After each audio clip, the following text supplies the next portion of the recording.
Hola, Dios les bendiga. Amados alumnos del Seminario Teológico La Gran Comisión, de la clase de homilética. Estoy aquí para compartir con ustedes una cátedra más, la predicación hoy. Esta es la primera parte. Tendremos una segunda parte de esta cátedra, la predicación hoy. Déjenme introducirme diciéndoles una vez más la definición que hemos dado sobre lo que es un sermón, lo que es una predicación, pero con una palabra que se repite en la definición en dos lugares diferentes y que va a dar sentido a la idea de esta cátedra.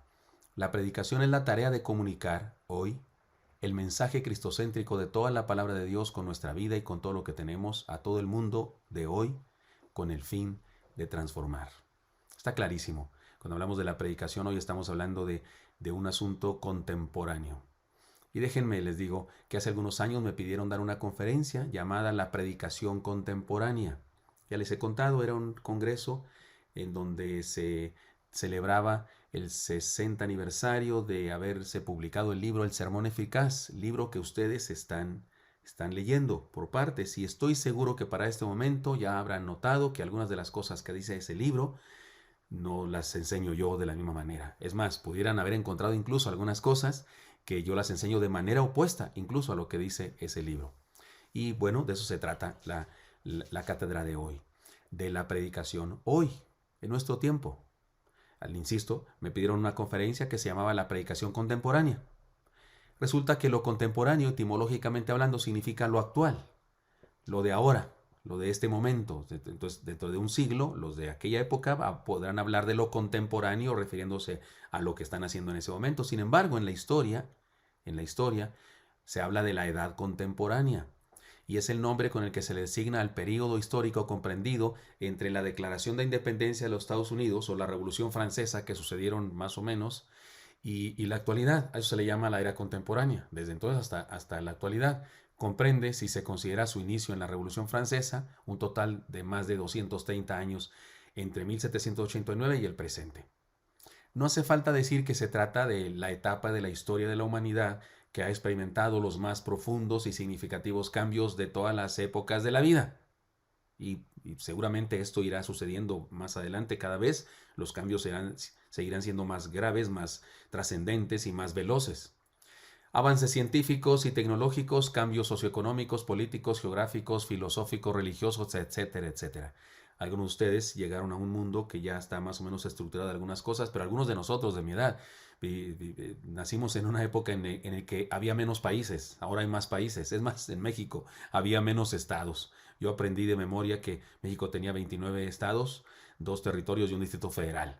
Y resulta que ahora ya esos cambiaron, ya no hay territorios, ya ese territorio se refería a un pedazo del país de México que no tenía un estado, no tenía un gobierno estatal. Es decir, muchas cosas han cambiado, pero de una manera vertiginosa.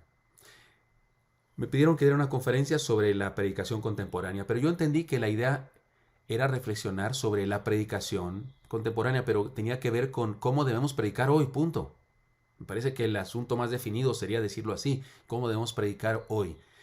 Y de eso es de lo que quiero hablarles, de la predicación hoy.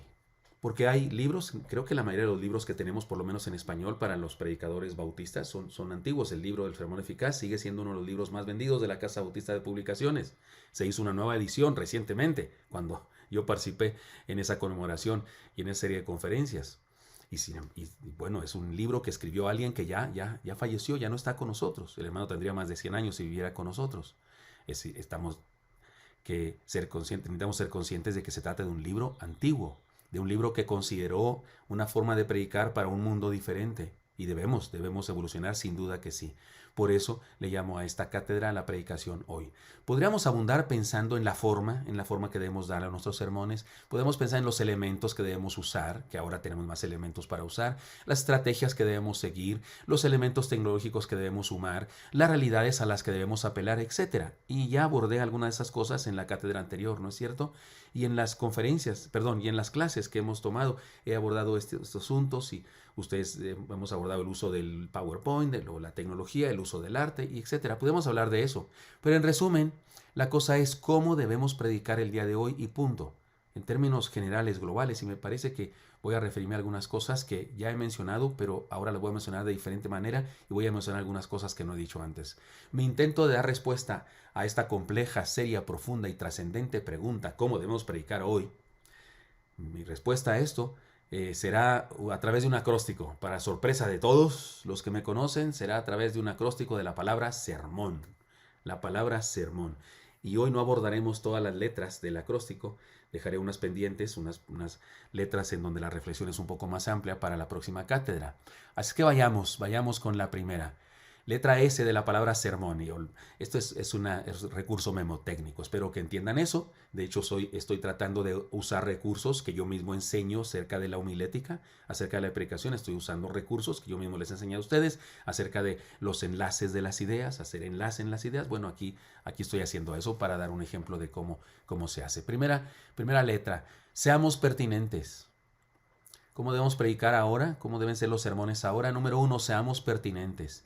Prediquemos para los oyentes, no para nosotros. Prediquemos para los oyentes, no para nosotros. Pertinencia, ¿se entiende? Pertinencia, que es adecuado, que es útil, que apela al oyente, que le significa algo, que es relevante para el que escucha.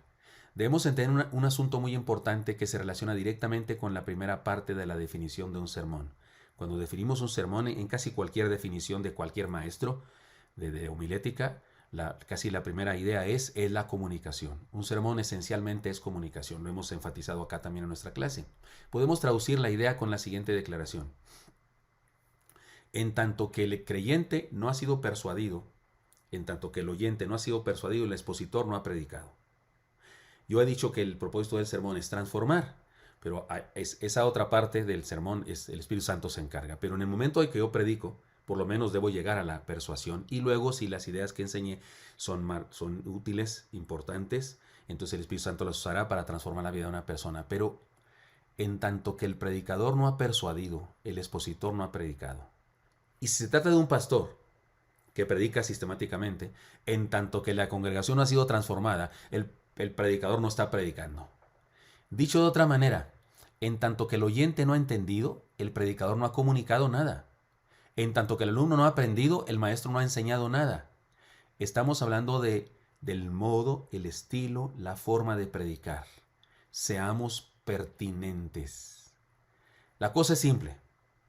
El patrón de la predicación es el creyente, no el predicador. Lo digo. Sé que a esto le puede parecer a alguno ahí, se está rasgando los vestidos. Escuche bien. La cosa es simple. El patrón de la predicación es el creyente, no el predicador. Le explico. De la misma manera que el código de comunicación es el del escucha y no del emisor. Explico. Si quiero comunicar algo a unas personas que solo hablan japonés, pues debo hablarles en japonés y no exigirles que aprendan español para que me entiendan. O sea, me manda Dios de misionero a Japón o a la China, y entonces llego y les digo, tradúzcame, le digo al traductor ahí, tradúzcame, dígales a todos que para fundar una iglesia aquí, yo vengo a fundar una iglesia, y para fundar una iglesia aquí entre los chinos que tienen que aprender español, por favor, porque yo hablo español. Soy mexicano, hablo español, voy a fundar una iglesia aquí entre los chinos, entonces dígales que o aprenden español o no fundamos nada. Qué absurdo, ¿no? Qué tontería. No, yo debo aprender el idioma de aquellos a los que les voy a predicar. ¿O debo permitir que alguien me traduzca porque mi sermón en español no lo entiende nada? Cuando estamos frente a una congregación o frente a una sola persona, lo importante no es mi vocabulario picudísimo, inteligentísimo, sapiencísimo, porque soy un erudito en no sé qué tanto y salgo con palabras griegas y como la parucia del Señor, porque desde el punto de vista de... No, Señor. El patrón es el oyente. Lo importante no es mi vocabulario, sino el de la gente. Puedo presumir de erudición, puedo hacerme el esnovista teológico con mi terminología dominguera y como dijo el Señor, de seguro ya tengo mi recompensa, nomás eso, presumir. Pero si lo que quiero es predicar y predicar para persuadir y persuadir para que sea transformada la persona, o como yo diré más adelante, sí, para transformar, debo considerar su vocabulario, no el mío. Su vocabulario, no el mío. Pero no solo su vocabulario verbal, sino su código social, filosófico, existencial. Se trata de un código integral que el predicador debe tener la sensibilidad de descubrir y no debe ser difícil porque él regularmente está metido en la misma cultura, o por lo menos la conoce. Esto es lo que hace difícil en ocasiones que un viejo como yo le predique a los jóvenes si no los conoce. Por eso yo debo debo tener Facebook, debo tener Instagram y TikTok y debo tener esas cosas y conocer a mi congregación, no solamente a mis viejitos que también tienen Facebook como yo, sino a los jóvenes que ya no tienen Facebook y que tienen Instagram y que tienen TikTok y esas cosas. Y un pastor debe estar embebido en esas cosas para conocer a su gente, para conocer el tipo de experiencias que tienen las personas. Porque si no hablo en un idioma, no solo de verbal, sino un idioma cultural, un idioma de aspecto, un idioma de estilo, que no se entiende, que no entiende la persona que escucha. En nuestra contemporaneidad estamos obligados a usar todo lo que tengamos a la mano para comunicar la verdad de Dios. Ahora, ojo con eso, si usted es un joven y me está escuchando, igual que un adulto tiene que hacer un esfuerzo por ser pertinente a los jóvenes, igual un joven cuando predica en una iglesia debe hacer un esfuerzo por ser pertinente a los viejos también. En nuestra contemporaneidad estamos obligados a usar todo lo que tengamos a la mano para comunicar la verdad de Dios, aunque eso no es ningún principio al que podamos llamar contemporáneo. Este no es un principio contemporáneo, no estoy enseñando un principio contemporáneo. Estoy aplicando un principio a nuestra contemporaneidad, pero este principio es un principio de la Biblia, del Antiguo Testamento. Incluso los apóstoles y los mismos profetas del Señor del Antiguo Testamento y el mismo Señor Jesucristo usaban estos principios. El Señor fue pertinente a su generación. Y Elías fue pertinente a su generación. Y Pablo fue pertinente a su generación. La tecnología, el arte y toda cultura, en resumen, es algo que debemos considerar, pero si lo desglosamos podemos hablar de lo siguiente. En nuestro tiempo podemos hablar de lo siguiente: los medios de comunicación, las diferentes culturas, el neofolclor, las tradiciones, los símbolos sociales, los refranes antiguos y nuevos, los memes, las jergas populares, teatro, poesía, música, cine, etc. Todo aquello que significa algo y todo aquello que comunica, podemos usarlo para dar un nuevo mensaje. El día de hoy se usa mucho una frase. A mí me cae gordo de repente el ambiente en donde se usa, pero se habla de cambiar el chip. ¿Ha oído eso usted? Cambiar el chip. Si es que hay que cambiar el chip. Pierdes una carrera, ¿no? Pierdes una carrera en el hexatlón o en algún lugar así. Entonces diciendo, ya, perdimos, está bien, pero vamos a otra competencia, cambiemos el chip. O sea, no, los seres humanos no tenemos chip. No existe tal cosa como un chip. El chip se le cambia. Cuando yo era joven no se usaba. Si alguien en mi edad me hubiera dicho, cámbiale el chip, ¿qué? ¿Qué es eso? ¿Eso es grosería o qué? Es una... O sea, porque esa es una palabra nueva. Es jerga del asunto de las computadoras y de los aparatos electrónicos que se utiliza para simbolizar algo, de cambiar tu mentalidad, de cambiar tu paradigma, de cambiar a dónde estás mirando. Eso es importante. Es importante para lograr esta primera cosa que estoy diciendo aquí, cómo predicar hoy, seamos pertinentes. Es importante este asunto, muy importante. Otra buena definición de predicación. Una predicación es un método natural para comunicar de manera pertinente el desafiante mensaje sobrenatural de Cristo Jesús expresado en su palabra. Porque el mensaje de Cristo ya de por sí es sobrenatural. Y luego que yo lo explico a mi estilo de viejito, a unos jóvenes pues no se entiende nada. Si ya de por sí hubiera sido complicado porque es un asunto sobrenatural, entonces debo explicarlo pertinentemente, de manera natural para ese público. Conclusión: un buen sermón no lo es cuando está solo en papel. Una buena predicación es aquella que se expone con pertinencia. Y la manera como exponemos un mensaje tiene que ver con la forma como lo vivimos. La forma como lo vivimos. Para hacerlo pertinente, te comparto estas últimas cosas para vivir el mensaje y hacerlo pertinente. Ante la pregunta, ¿cómo se expone un mensaje con pertinencia? Número 1, apropiatelo. Apropiatelo. Nadie puede hablar con pasión de algo que no le pertenece. El predicador no predica teoría, sino vivencia. Apropiatelo, que sea tuyo. Si predicas el sermón de otro, no hay tanto problema, no es pecado ni nada de eso. Después de Adán, nadie es original. Adán es el único que fue original en todo. Adán y Eva, pues, aunque Eva un poquito menos porque nació después. Pero Adán era original en todo. Pero después de Adán, todos le copiamos a alguien. Todos decimos lo que otro dijo. Hay algunos muy creativos y que descubren cosas nuevas y dicen cosas de una manera determinada. Hay algunos en particular que Dios les da esa genialidad, pero otros que toman de aquí, toman de allá y así es como funcionamos en este mundo en que vivimos. No hay problema. en predicar lo que alguien más dijo, pero debo apropiármelo, debo hacerlo mío, no decirlo como que alguien dijo, decirlo como que yo lo digo porque eso lo he hecho personal. A esa hora me pertenece también. Así que el predicador no predica teoría sino vivencia, apropiatelo. Y por supuesto, cuando tú preparas el sermón de un estudio bíblico, lees la palabra, descubres esas cosas, eso es algo que te pertenece en todos los sentidos y lo compartes con pasión. Bájalo. Segunda, bájalo. No hay una sola razón para que el lenguaje que usa el predicador esté por encima del lenguaje que usa regularmente los oyentes. Hay una especie de soberbia muy natural de los predicadores novatos, de presumir de palabras domingueras que encontraron en un comentario por ahí, que leyeron, algunas veces ni entienden la palabra y les gusta pronunciarla porque así quedan bien, ¿no? Así quedan bien. Mientras más pertinente, más profundo y más excelso. Entonces no busques exceltitud y profundidad en tu mensaje diciendo palabrotas teológicas. Bájalo al nivel de la gente. Felipe le habló al eunuco etíope en su lenguaje.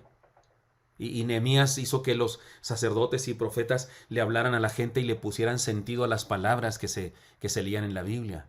Así es que vívelo, bájalo, comunícalo. No se trata solo de decir cosas, sino de comunicar verdades pertinentes para vivir. Comunícalo, no solamente las digas. Hay gente que va y se para frente hay gente se agarra un libro, se estudia un libro de palabrotas teológicas y lo que sea, y va y ras, nomás lo saca, perdonen, no quiero decir la palabra que parece en ocasiones, y lo suelta sobre todo. Eso no es predicar. Predicar es comunicar. Si te lo apropiaste, lo entiendes a perfección, lo bajas al nivel que tus oyentes están, entonces lo comunicas en forma pertinente. Y finalmente disfrútalo. Si no te hace feliz, no lo prediques. Si no te hace tener satisfacción porque está diciendo algo muy valioso, pues no lo prediques. La verdad de Dios siempre nos da plenitud. Predicar con pertinencia es ser predicador y no solo predicar. Predicar con pertinencia es ser predicador y no solo predicar. O sea, es diferente predicar alguna vez que ser un predicador. Ser pertinentes es predicar para ser escuchados y no para aburrir. Es ver cada instante de la vida como una oportunidad para disfrutar y ser feliz. Entonces, la letra S de sermón nos dice, seamos pertinentes. Y nótese que digo en primera persona, esto es importante, seamos pertinentes. En segundo lugar, con la letra E de sermón, enseñemos a vivir. Prediquemos con un propósito trascendente y cotidiano. Las dos cosas. Trascendente, extraordinario, eterno, pero cotidiano. El Señor dijo, el ladrón no viene sino para hurtar, matar y destruir. Yo he venido para que tengan vida y para que la tengan en abundancia. Juan 10:10, uno de mis textos favoritos. La verdad es que la declaración es muy importante. Él establece como el propósito de su encarnación, el Señor Jesucristo establece como propósito de su encarnación la vida en abundancia de sus seguidores. Fíjese. Dice, el ladrón no viene sino para hurtar, matar y destruir. O sea, el diablo, el enemigo, el pecado, no viene sino para matar, robar, destruir. Yo he venido, y dice, ¿para qué vino? Para que tengan vida y para que la tengan en abundancia. Este es el propósito de la encarnación, según Jesús. La vida en abundancia de sus seguidores. Esto nos hace preguntarnos, ¿cuál es el propósito de la predicación de nosotros? ¿Cuál es el propósito de la predicación? Es decir, ¿qué ofrecemos en la predicación? ¿Qué ofrecemos? Cuando predicamos, ¿qué es la oferta que le damos a la gente? Unos ofrecen dejar de sufrir en este mundo en que vivimos, algunos ofrecen dejar de sufrir, otros ofrecen sanidad, muchos ofrecen sensacionalismo, hay quien ofrece prosperidad. Mande su ofrenda, sea próspero, los falsos profetas del falso evangelio de la prosperidad. ¿Qué ofrecemos nosotros? Esta es una pregunta importante. ¿Cuál es nuestra oferta? ¿Por qué deberían escuchar mi sermón los que están frente a mí? ¿Por qué deberían escuchar mi sermón? Me paro ahí, ¿por qué deberían escucharme a mí en lugar de irse a ver el Gran Premio de la Fórmula 1 o ver el partido de los Dyers contra los, yo qué sé? ¿Por qué deberían sentarse ahí a escucharme? ¿Qué recibirán si lo hacen? ¿Qué recibirán que no encontrarán en ninguna otra parte en este momento? ¿Por qué deben estar atentos? ¿Por qué no deben estar platicando y mandando mensajes? ¿Por qué deben estar atentos? Me hice esa pregunta cuando aceptamos el reto de cruzar el río e irnos al auditorio para más de 3,000 personas del Gran Fórum. Cuando crecimos en Oreb ya no cabíamos en 3 cultos, era un amontonadero, los carros eran un problema y decidimos saltar, cruzar el río Churubusco, la que era Churubusco, hasta el Gran Fórum, a ese auditorio. Yo me hice esa pregunta, ¿qué ofrecemos? ¿Por qué debe venir la gente acá? Debemos crecer, seguramente, tenemos espacio para más personas, si lo hicimos, si crecimos, pero ¿qué ofrecemos? Estas eran las opciones. Yo me pregunté eso, hice una lista de opciones de acuerdo con la personalidad de nosotros los bautistas y pensé, ¿qué ofrecemos? ¿Legalismo? ¿Legalismo? De repente cojeamos de esa pata en algunas iglesias, el legalismo. Orden, ofrecemos orden. Es un texto muy favorecido por los bautistas. Hágase todo decentemente y con orden. Nos encanta decir eso, especialmente a algunos hermanos les encanta decir ese texto, que la palabra, Dios es un Dios de orden, así que hágase todo decentemente y con orden. ¿O qué ofrecemos? Tradición, nuestra tradición bautista, nuestros himnos antiguos, nuestra forma de predicar, corbata, saco, etcétera, etcétera, nuestro púlpito puesto en su lugar sin moverlo jamás por ninguna razón. Música antigua, eso es lo que ofrecemos, música antigua, nuestra himnología antigua. Música contemporánea, a lo mejor nos queremos poner muy contemporáneos y música muy guapachosa y eso ofrecemos. Ofrecemos orgullo denominacional, somos la denominación más cercana al Nuevo Testamento, todos los demás son unos herejes. ¿Qué ofrecemos? Juicio sobre los demás, predicamos acerca de la segunda venida de Cristo, y ay de ustedes, te vas a quedar en la gran tribulación porque ya Cristo viene, se oyen los cascos de los caballos del Apocalipsis, ay de ti si no te arrepientes. Predicamos juicio, porque hay denominaciones que eso es lo que predican. Condenación, predicamos condenación. ¿Qué ofrecemos? Me preguntaba yo, porque pensaba, Señor, ¿debo cambiar mi estilo de predicación ahora en este nuevo espacio que tendremos, donde pues, sí, existe la posibilidad de que venga más gente? ¿Qué ofrecemos?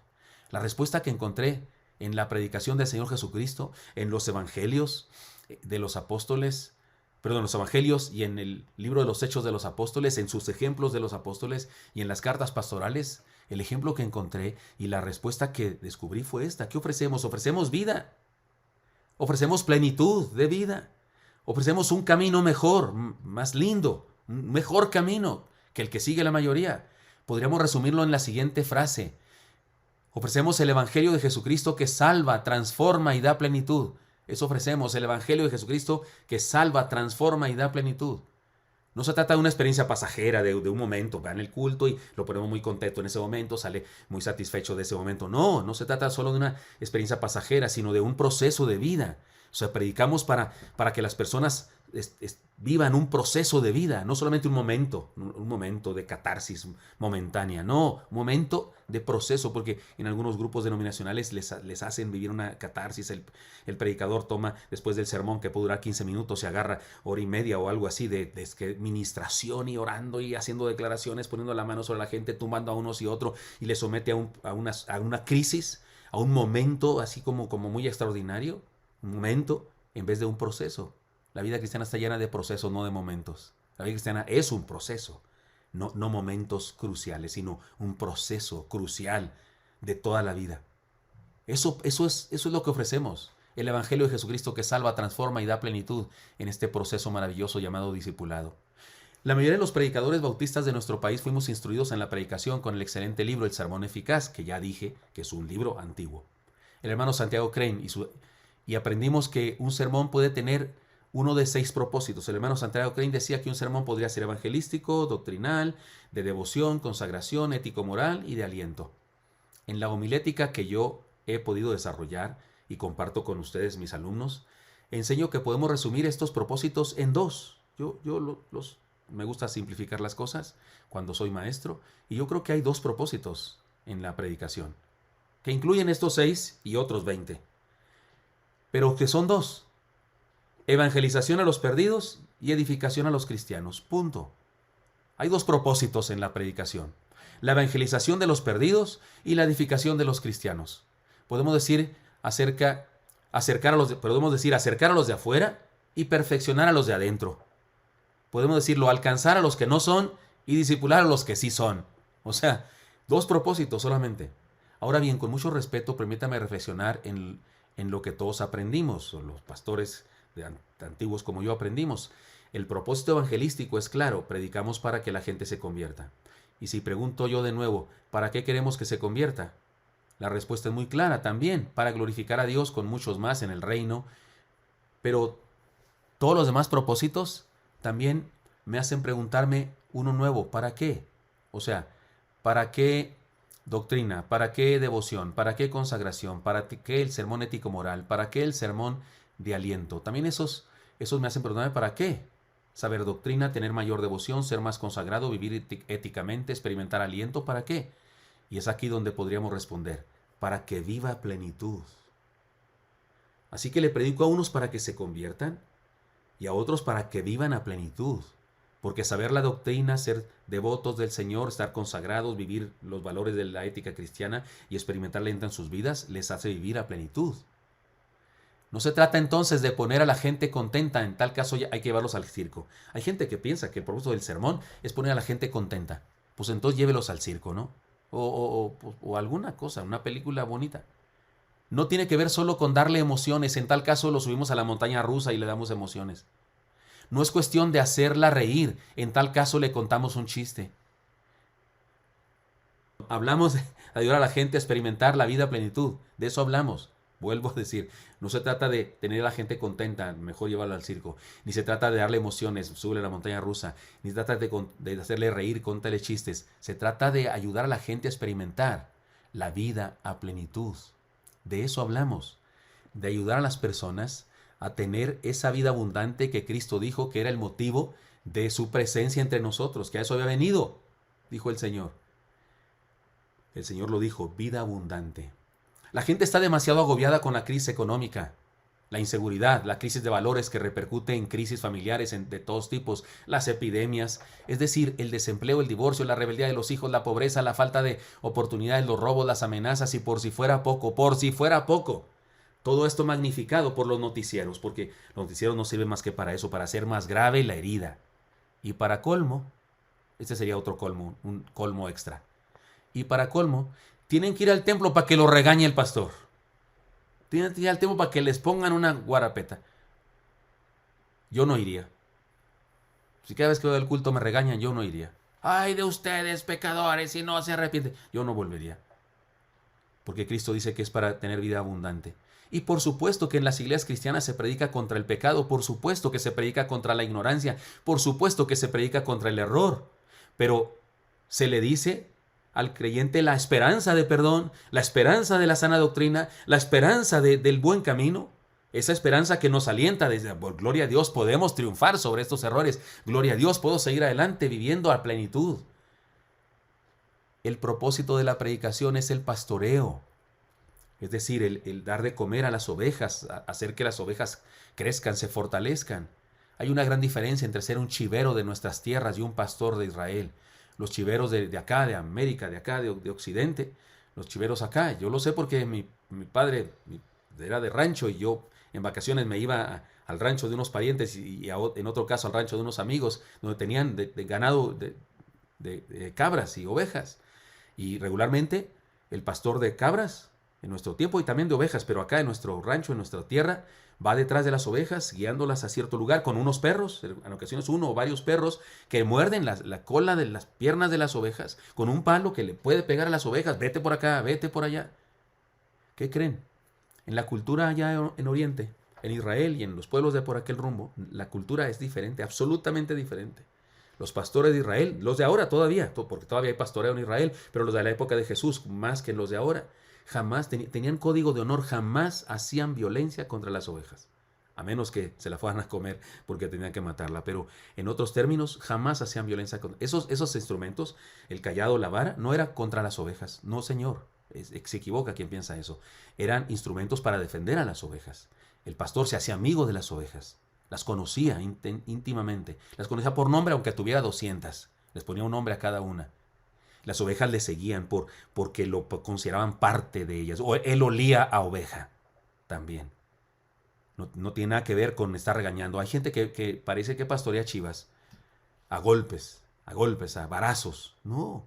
Esa metáfora Perdón, esa parábola, esa ilustración que cuentan algunos acerca de Dios, de Jesús, que dicen que el pastor tiene una oveja y que la oveja es una oveja descarriada que va caminando, se va del rebaño, anda de mundana y se quiebra la pata y entonces regresa toda con la pata cucha y aquel pastor la sana. Y el pastor le entablilla la patita y ella está bien mientras se sana, pero ya que se sanó, es tan malvada la oveja que se vuelve a ir, otra vez se quiebra otra pata. Y la ilustración, yo la he escuchado, por Dios santo, es monstruosa, es absurda, es hereje.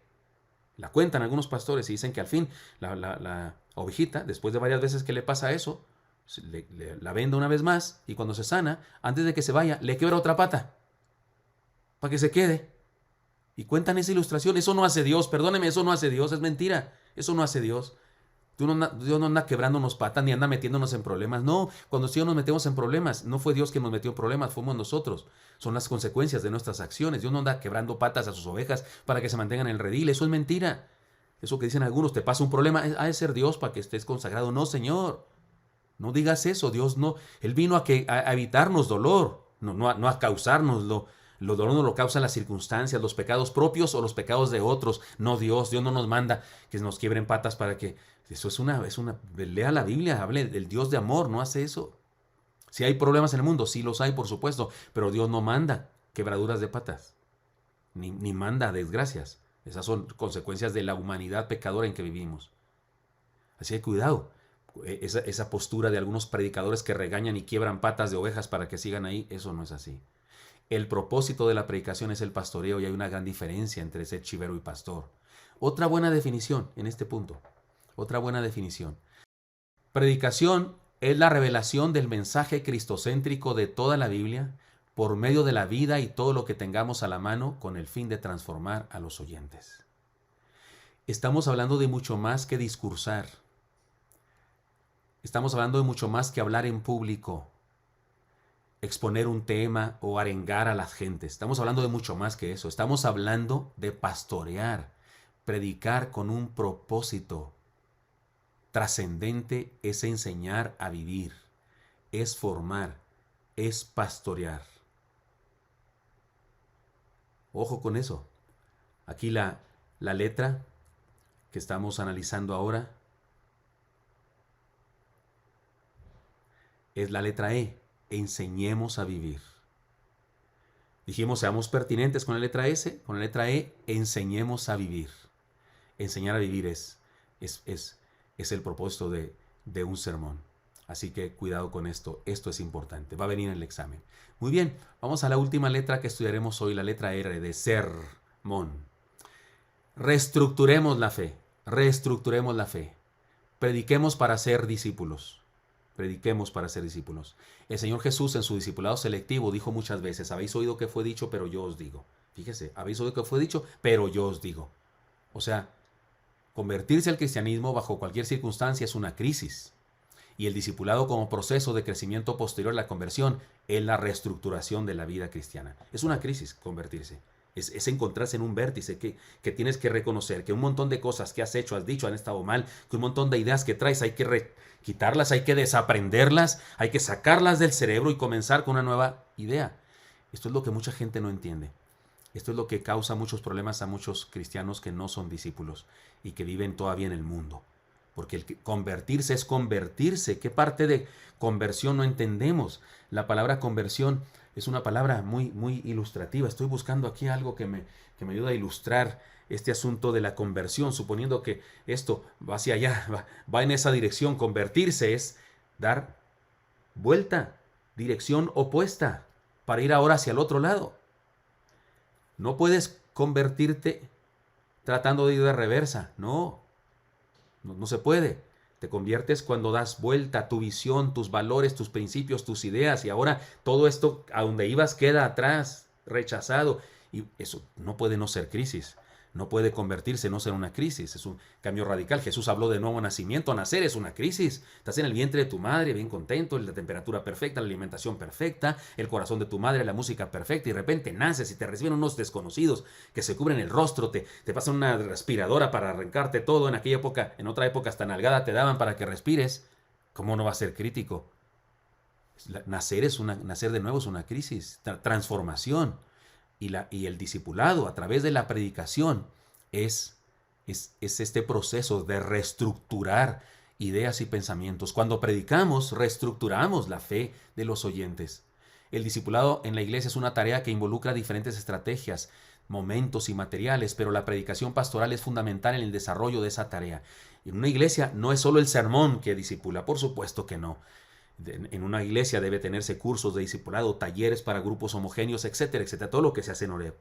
Pero la predicación es punta de lanza en el discipulado de la gente.